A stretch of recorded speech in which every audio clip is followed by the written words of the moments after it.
Welcome to Astrology, the podcast that brings you knowledge, wisdom, and principles that can help you find the peace and comfort we all seek and deserve in our lives.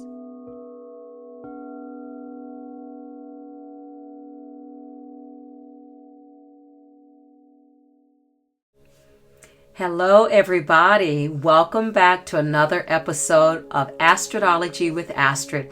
My name is Astrid Kastenberg, and I am what do we call myself? A spiritual coach, a life coach, a nutrition coach.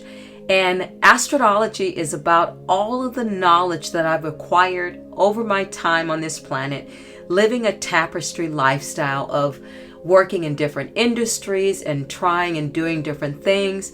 I'm one of those people, I know a little bit about a lot of subjects, so I can hold my weight in any conversation. So thus the name Astrology was born. How are you doing? We're here to talk about this full moon in Virgo. And you can probably hear it in my voice. I am super excited for this lunar blood moon and eclipse that's coming in at the same time. So technically on 3/13 Pacific Standard Time, this moon is coming in the evening, in the wee hours of the night at 10:54 p.m. Pacific Standard Time. So right before it turns on the 14th. So on the Pacific coast, we will enter this full moon in Virgo sooner than our partners in the East Coast and in universal time. Suffice it to say, it is going to be a powerful full moon, and I will tell you why. It's coming in at 23 degrees. So right off the bat, 23 is a 5. It reduces to the number 5. 5 is the number of great change and unexpected changes. So 5 is a number, it sits in the middle of the numbers from 1 to 9. And 5 is an interesting number. When you start, analyzing numerology and working with numbers, 5 is cool because it is a center number between the numbers. It sits in the middle. Part of it faces forward, part of it faces to the left, to the right, part of it goes up, part of it goes vertical, part of it goes horizontal. So there's no number in astrology like that. Okay, March, probably the most powerful month of 2025. If you are a March baby, you had a birthday in March, you're Pisces, or you're one of the early Aries signs, how are you doing? The main thing that's happening here too, so we've got this Virgo and Piscean energy, which they are beautiful partners. I mean, they are partners anyway in the sky. Earth needs water, water needs earth.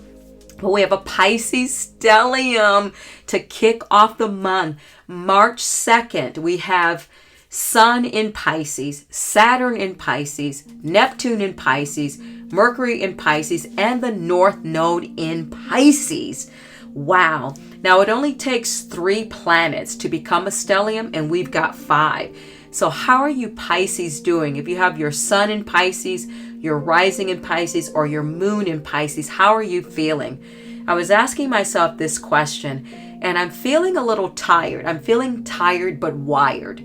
That's the term I come at, tired but wired. Like I have this energy and all this ideation, and my intuition is on fire. So having a Pisces rising sign really is doing me good. I'm very focused, and I'm very chill on the same side because Pisces is dreamy, creative, sensitive, intuitive. It's one of the signs like I don't know where I'm going, but Pisces trusts the process. So I feel that very often. I don't know where I'm going, and one week I know exactly where I'm going. The other week I change my mind, and that's classic of Piscean energy. But the underpinning of Pisces energy in trust and trying to be in the flow of life. So Virgo's no punk either. So Virgo is the sign of great intellect and self-improvement, just like Pisces, so it can hold its own.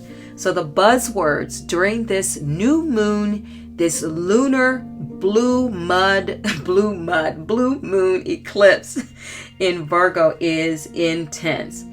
Think purge, think detach, think release, think cleanse, Think internal peace and coming back to your center. It's so important to cleanse during this time. Cleanse your mind. Literally cleanse your body by doing a salt scrub or doing an energetic cleanse.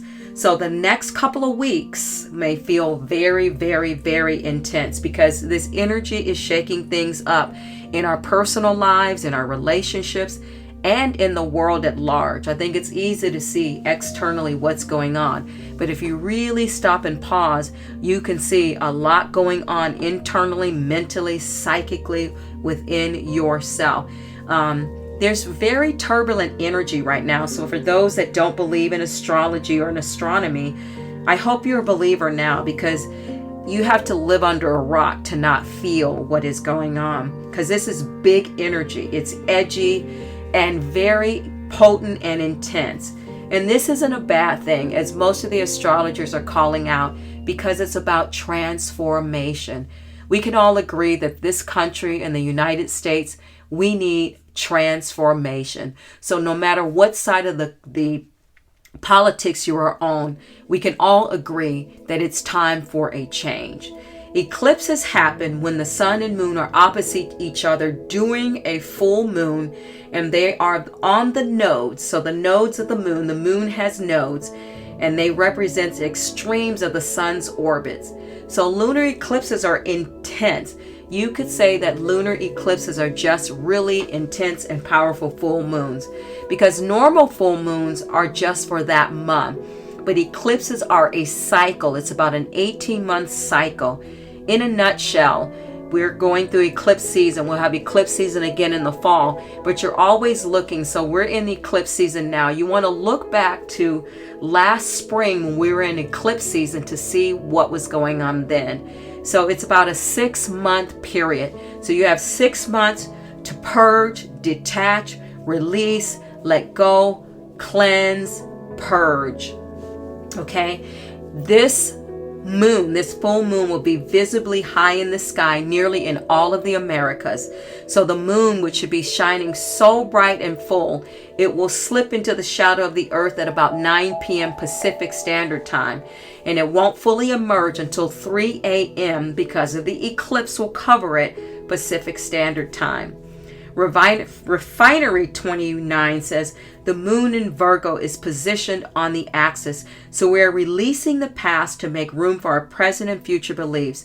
The influence of the South Node of Destiny tends to be more challenging to break free of because it's where our comfort lies. Remember that the Virgo moon is intellectual. However, when placed on the South Node, it can lose all sense of logic and make decisions based on an inaccurate understanding of reality. So the question is, how do you move through it? Where are you going to put your focus? Where are you going to use this Neptune's energy? And the idea behind Pisces is, what will you be dreaming of? Refinery 29 goes on to say, you could let the turbulent knock you around, or you could use it, align with it, ride the wave instead of getting pulled under it. I know a lot of people go, oh no, Mercury retrograde, but it's not an oh no, it's a, what would you say, okay. It's like, because retrogrades just ask us to take a cosmic pause. So at 23 degrees, the royal star of the lion, number 5, is the middle digit. So this is the royal star of the lion number 5 is the middle digit, made of straight lines and curved lines, like I said, because it's about change and transformation. Full moons, this full moon begins eclipse season. So this Virgo full moon begins eclipse season. It's a blood moon. So blood moon eclipses are always total eclipses. So purge, strip away what is no longer necessary, because transformation is the key word. For some, life can be challenging, emotional, but everybody should feel a heightened energy of intuition. Blood moons accelerate our spiritual growth. So the lunar eclipse creates cosmic, powerful window. So think of a window, a period, a gateway opening up to help us detach. And it's also about, with Pisces and Virgo, It's about us honoring the sacredness of creation. We are part of creation. We were created. So it's like honoring the sacredness literally of ourselves.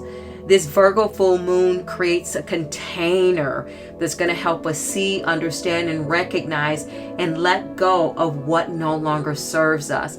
Because, eclipse season, I feel like eclipse season should be a cover yourself more than any Mercury retrograde could ever bring.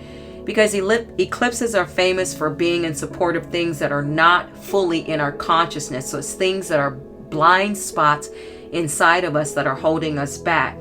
So that's why it's a great time for a cleanse, for clearing, cleansing, releasing toxins in your body, your home, your workspace, and don't forget about your vehicle.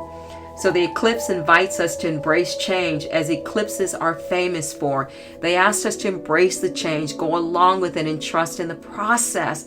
So we should have revelations, we should have aha moments that will come in unexpected ways. So the South Node and the full moon in Virgo will be lit up, and also the Sun and North Node in Pisces. So again, the nodes reveal the soul's path of evolution. The South nodes help us see the past, what we are ready, willing, and able to release, while the North Node energy is based on our future and our highest potential. The big news is the nodes have switched signs to Pisces and Virgo. So if you are Pisces and Virgo, get ready for an amazing year. So Virgo areas, the qualities of Virgo are to look at releasing and letting go of overthinking, perfectionism, the need to control outcomes, and releasing old patterns that show up as low worthiness and constant internal criticalness.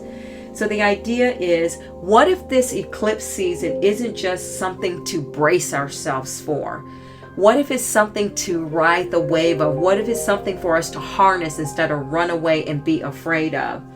Because eclipses they're not just about upheaval and just ruining our lives. They really are potent catalysts for helping us to dissolve old mental patterns, lifting the weights of suffering, and setting a new elevated trajectory for our lives.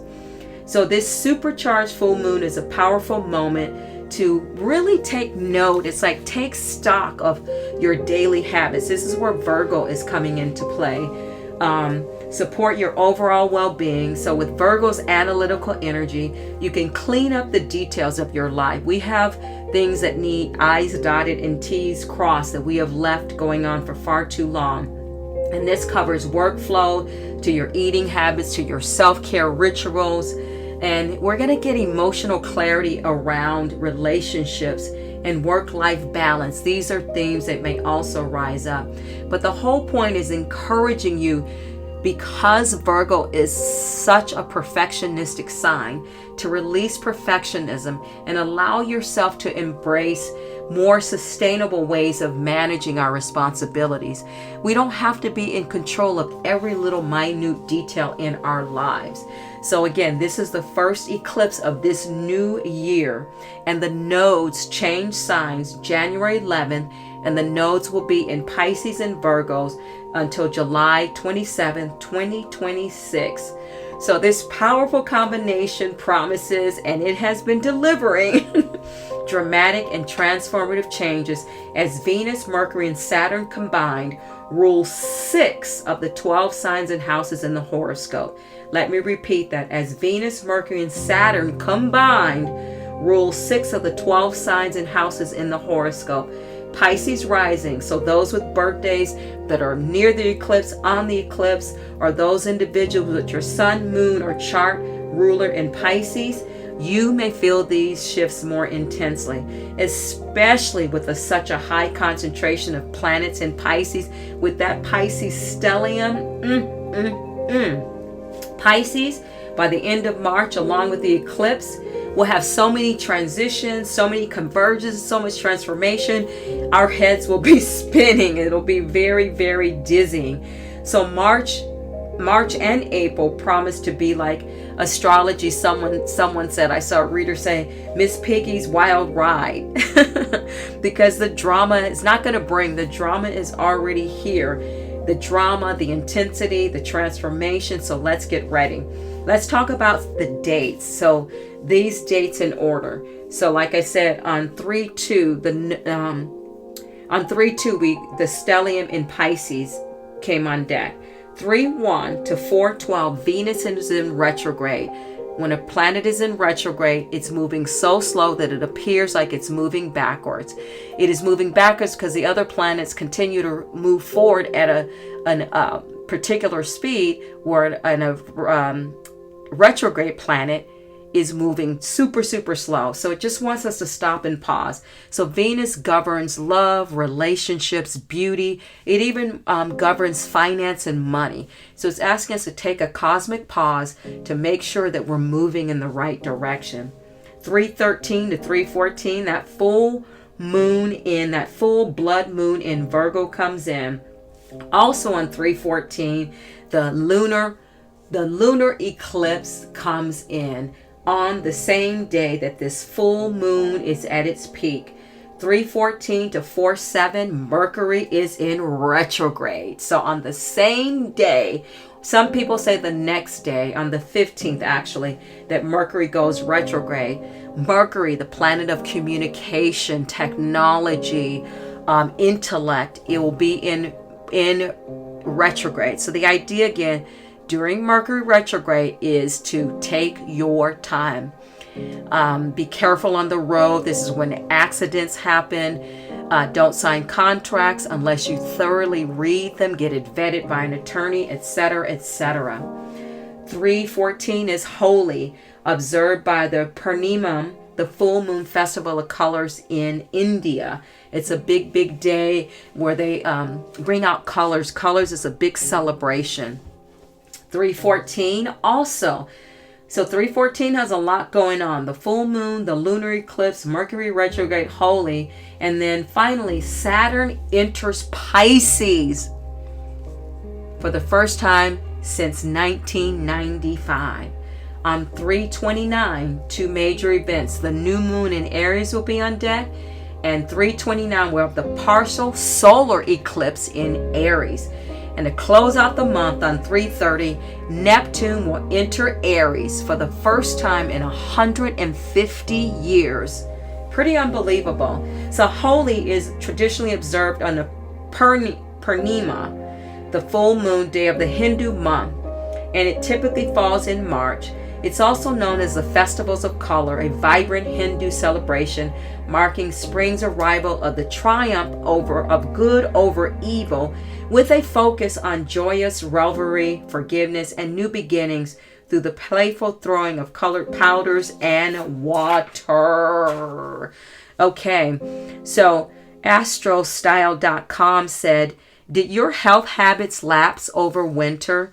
Did you give low efforts to work or hobbies you're typically passionate about? Did you get sucked into a despair cycle because of current events? A stern wake-up call is coming with the March 14th Virgo full moon and in the 2 manifesting weeks that follow until March 29th, Aries new moon and partial solar eclipse. So before things spiral out any further, lean into this meticulous Virgo full moon beams to straighten up your act. That's funny. It goes on to say, as you implement new routines, try to keep them simple and manageable, because this eclipse is in Virgo to minimalist, and it's just crazy, crazy times. So the last thing you want to do is set yourself up for failure by over complexifying. I like that word, complexifying your goals. So Saturn enters Pisces, like I said, for the first time after the solar eclipse comes in, and Venus and Mercury retrograde will both be retrograde in Pisces. So after traveling through Libra and Aries, so let's talk about the nodes. After traveling through Libra and Aries since July 17, 2023, the lunar nodes now begin to transit through Virgo Pisces axis. This is where they're going to stay. They're going to live in this area until July 27, 2026. So twice a year, eclipses turn around, shake up, spin us around our inner and our outer reality by accelerating the pace of our personal and the universal collective evolution. So the lunar eclipse in Virgo, so this lunar eclipse that we're experiencing is called a total, which means that the alignment between the planets and the luminaries of the lunar node is very, very tight. So we'll feel this, like I said, if you haven't already started to feel this eclipse, it should feel strong, because especially in the areas of the world where it's visible, and it will be visible in North America, as I said. So United States, Canada, Central America, and the western regions of South America will be able to see its eclipse in its totality, while those living in Europe, Western Africa, Australia, New Zealand, East Asia will be able to see only part of it. The people personally impacted by this transit, are about to enter a karmic cycle. So if you have your north and south nodes in this Pisces and Virgo axis, it's going to impact you more. The lunar nodes are tightly connected with eclipses when they meet or oppose each other, because they come close to the nodes. In Vedic astrology, they say that the lunar nodes have strong karmic connotations, and they are considered shadow planets that bring us spiritual lessons. Boy, is that ever true. That's why I say eclipses to me are more tricky and than any retrograde of Mercury could ever build. So we have the South Node that reminds us where we're coming from. To me, it reminds me of ancestry. It's what we were. It's what our DNA codes pick up. Where the North Node is our North Star. It's our shining star to take us to the next place that we really want to get to and we want to be. Again, remember 23 degrees and the number 5. If you are needing and wanting big sweeping changes, on this full moon on the 14th, it is time to make your wish, make your declarations, because this full moon during a lunar eclipse will be more potent. Perhaps maybe instead of doing a ritual, maybe it's just a time that you free write. You just free write. I think it's a great time to do the exercise, what I call the hand of God, because it is a very confusing, just kind of chaotic time. Even if we're okay, there are a lot of people in the United States and around the globe that are not okay. Things are just topsy-turvy and weird. So the hand of God, basically you take your journal or piece of paper and you ask God, you ask Spirit, you ask Source, you ask God a question. You ask God a question. You ask a question of something that you want to know. If you are right-handed, you write the question with your right hand. Right after you ask the question, you take the pen or pencil and put it in your left hand and you start writing down the answer. If you've never done this before, it is so powerful. It's almost so powerful, it's scary, because the second the question leaves your mind or your lips, as your opposite hand is writing, the answers are coming. Now, I'm right-handed, so when I write left-handed, it looks kind of crazy, but it's almost like there's some force, some energy moving your hand to give you the answer. And the answers are always surprising, and it's kind of like these answers could only come from Source. It's something I don't talk about very often, and something I don't do very often because I do it with reverence. I do it when I just feel, honestly, I'm always talking to God. I pray every day. I talk to God all the time. But I feel like writing to the hand of God is when you're in an SOS. You just don't know what to do. You're a lost soul. You're in a deep, deep sadness or grief. It's a great thing to do. It's a great thing to ask a question about someone else. If you have any questions about maybe what someone else is thinking, what they're feeling, again, this practice has been unbelievable.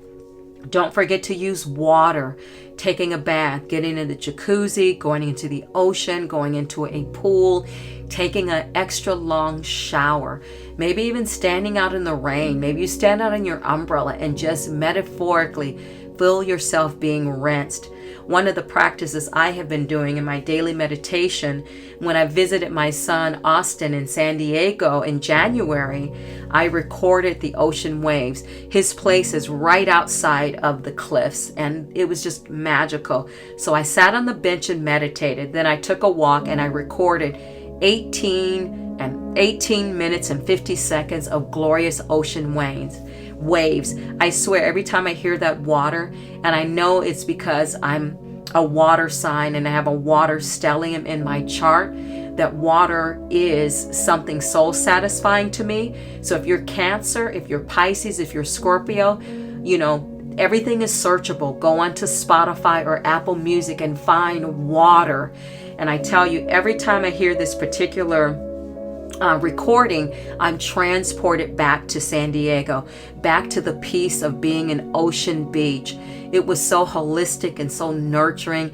Automatically my sons, Austin and Aiden, bring me peace. Whenever I'm in their presence, I'm already joyful, and it doesn't matter what else is going on in the world. They bring me such joy and peace, my wonderful sons.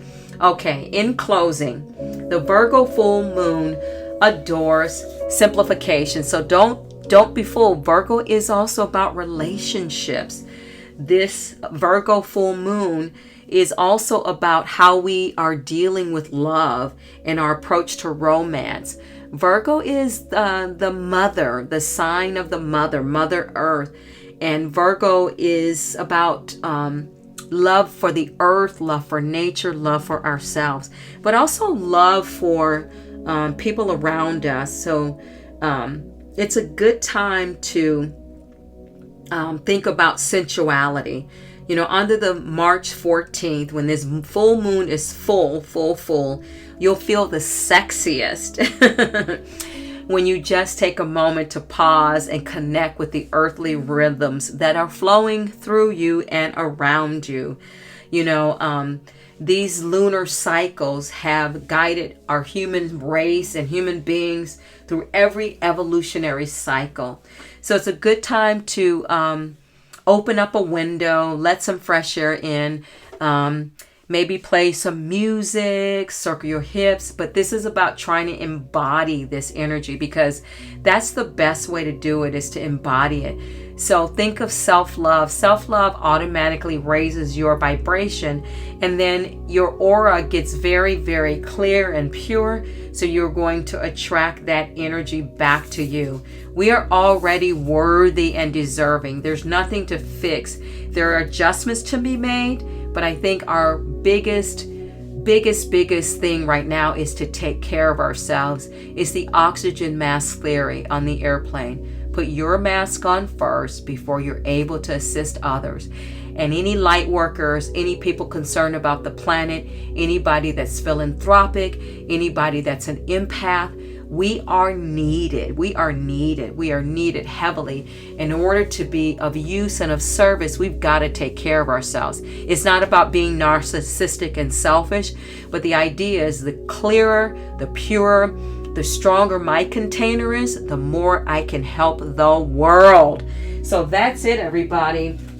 In conclusion, we are celebrating this crazy month of March. Happy birthday to the March babies. I mean, wow. What a way to bring in the month. I'm so grateful to this month. This is why I love astrology, because there's always something exciting. We haven't had much exciting happen in a very, very, very long time. So happy birthday. Happy birthday, everybody. Thank you for tuning in to Astrology with Astrid. Take care of yourselves. Drink lots of water. Stay in with the Piscean theme, because soon we will get to Aries season, and it's going to be go time. Thank you for tuning in, and catch me on Coda Life Goddess on Instagram. There I will just do some of this. It'll be a shorter version of the 10 things you need to focus on during this full blood moon lunar eclipse in Virgo. Namaste.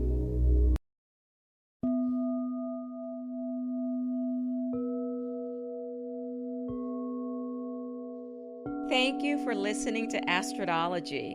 If you enjoyed this episode and would like to help support the podcast, please hit the subscribe button and tell your friends about it by sharing this program on social media. You can also follow me on Instagram at Coda Life Goddess or at codalife.com. Coda is COTA, Coda Life Goddess or codalife.com. Thank you again for listening to Astrology, and I'll see you next time.